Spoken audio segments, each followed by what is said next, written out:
The first Derby quarter-final really epitomises what Derby Lanes is all about. You see Forest Gold in the graphic there is going to be moving off a tad, as is Toolmaker Sydney, with Dearjet Sydney obviously moving inwards. Let's take a look at Forest Gold back on the 12th of June from Trap 1. That was in the second round. And we can see how Forest Gold will take a course just edging off for True Line. Now, he interfered with the 2 and possibly bumped a little bit with the 3 there as well. So it could cause problems in the early stages for the likes of Dearjet Sydney, and Toolmaker Sydney himself in 2. He's got to be moving off, as you can see there on the graphic. But it's the reigning champion, Dearjet Sydney, who we do have some concerns over. He's definitely the fastest dog in the race. He's unbeaten at Towcester. He's already won the Derby last year at Nottingham. Let's watch him again on the 12th of June, this time from box 2. But you'll see the lines that he takes, and it's quite a dramatic line inwards. That's his kind of comfort blanket, the inside running rail. So there could be issues if he doesn't get a decent break. You can see there he's really wanting to get tight on that inside running rail here at Towcester, and that may just cause problems in the early stages. Dearjet Sydney is a greyhound that has run 3 times from Trap 3, and he's won on his last 2 occasions as well, once at Nottingham, but also this year earlier on at Waterford, and he actually had Toolmaker Sydney on his inside that day, and he led him to the corner. So if he gets one of his better breaks, and I don't think we've really seen the best break from him at all so far in the Derby, he's got that really good all-round pace, class pace. He's got 29.20s on his card, and that should suffice. Now, that inward curve to the fence could prove that Cold as Ice ends up with a decent draw here. He's more of a staying greyhound. He's a track record over 6 pens at Newcastle, and he could come through late and fast and claim a qualifying spot. Pacemaker Ted, as you can see, got a good makeup. John Crow Brent, but they're really 29.50 dogs, those, and they'll really need to take advantage of decent draws and maybe crowding on the inside. Do I want to take 2-1 on Dearjet Sydney? Not really. Do I want to see the jump progress, go bingo and get through and get that lead? Of course I do. You bet I do. And Dearjet Sydney has got to be the selection, although it's not really a betting proposition at the current odds.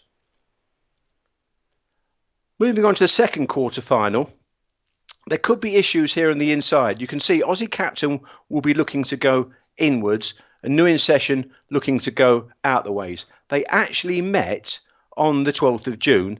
A New In Session was in Trap 3, and Aussie Captain was in Trap 2 in the same race. So we can look at that on the head-on. So Aussie Captain, as I said, he wants to edge inwards, and you can see there, that is his line that he's got to take going inwards, whereas New In Session is more of a lane 2.5 dog maybe, and they might just collide on the run to the turn. There could be issues there. They could tighten up, and that could actually play into the hands of Bocco's Belly. Bocco's Belly ran from Trap 3 in the second round, and on that occasion, he broke the track record, 29.03. So he must have some kind of a squeeze there if he breaks nicely and clears the inside line.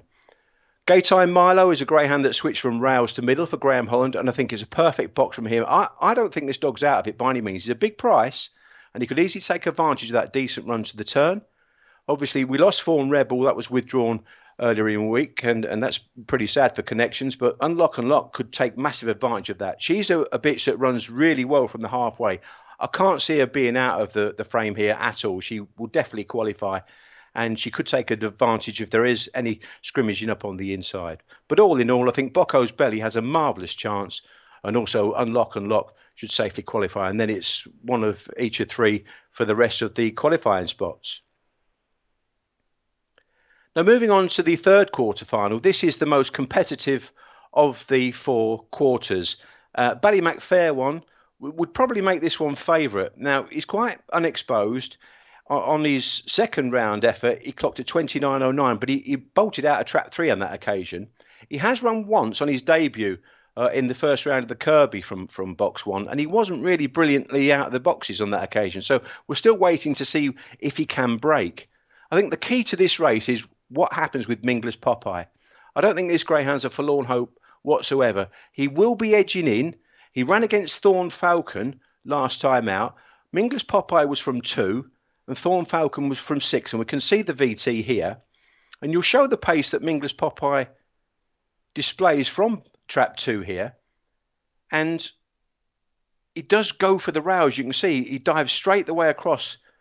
And again, another one that really has a bit of comfort gleaning from the rails. The 4 dog there was Not the Bull Sid. He went off like a scolded cat. But you can see there 2 got up inside Thorn Falcon. And Thorn Falcon tried to cut the bend. And there, it might just be a decent proposition, Mingler's Popeye at sound odds. I just fancy that he could be one that might have a big bearing on this heat. Bubbly Magnum, you can imagine that's got a great draw. Now, he's banging out the boxing in the first 2 rounds and he's dominating and doing 29.40s. That could be good enough to win this race. If he bombs out, Mingler's Popeye could be a good ally moving inwards. And I think Bubbly Magnum might be just the spot of value in this lineup. All about Ted in 5. He's got his perfect box here. He was really impressive last time out and he took a step forward for Peter Cronin. And of course, you can never rule out Thorn Falcon. He went unbeaten through the maiden derby. All in all, a very competitive affair. Just sided with 4, but I wouldn't leave 3 unbacked at double digits. Moving on to the 4th and final quarter-final. This is a nice race, nice makeup here, because we've got front runners in traps 1, Sign It Ace, 4, Not the Bull Sid, and 5, Adele's Duke. And then we've got the stayers in 2, 3, and 6. I do feel that switch from rails to middle in the previous round from Pat Buckley for Not the Bull Sid worked the oracle. He bombed out the boxes from this very trap and he made all. And I do think it could be a bit of the same here. He's a dog I really, really like. He's probably the right price at around the 7-4, 2-1 mark, and he's the correct favourite here. Adele's Duke might just struggle to lead him. I mean, he's been running great for Leafield, Adele's Duke. He's actually unbeaten himself. Now, whether he can get round Not the Bull Sid is another matter. And the same for Sign It Ace. Maybe not suited right the way on the inside. Will probably edge off a little bit. Ballymac Wild, I think, will take a little bit of a step nearer to the rails, but he's a staying type, so it doesn't need to lead to win, just needs to negotiate a clear path. And you can say the same for The Machine and Beach Avenue.